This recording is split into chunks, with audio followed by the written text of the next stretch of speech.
রথযাত্রায় তো প্রতি বছর বিভিন্ন রকমের পাঁপড়ের রেসিপি তৈরি করি। এবারও করছি, মামাসি কিচেনে দেখতে পাবেন। আর এই যে দেখুন, কি সুন্দর লাগছে না পাঁপড়টাকে। এবার এটাকে ভেজে নেব। পুরো রেসিপি দেখতে হলে এটা কিন্তু এইটুকুই রেসিপি না, এই রেসিপিটা কিন্তু এখানে শেষ নয়, এটা একটা বড় রেসিপি। আর সেটা ভাত দিয়ে খাবার রেসিপি, ভাত বা পোলাও, ফ্রাইড রাইস ওইসব দিয়ে খাওয়ার রেসিপি। কাজেই আপনারা পুরো রেসিপিটা মামাসি কিচেনে পেয়ে যাবেন। এই রেসিপিটা সহজে করা যাবে, কোনো ঝামেলা খুব একটা নেই, কিন্তু উপাদেয়ও হবে।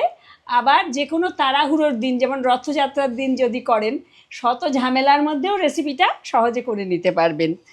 আর সবাই খেয়ে কিন্তু দারুণ সুখ্যাতি করবে।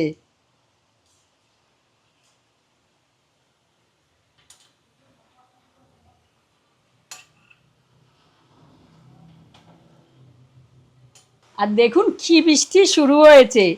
এই বৃষ্টিতে এগুলো আমার প্লেটে আছে, এই আমার রক্ষে। এগুলো কারোর সামনে পড়লে আর কিন্তু থাকবেই না কিছু রান্না করার জন্যে। ওই দেখুন আমার ছোট্ট মোচা, মানে কলার কাঁদি। এই যে আমার উচ্ছে, আর এই যে দেখুন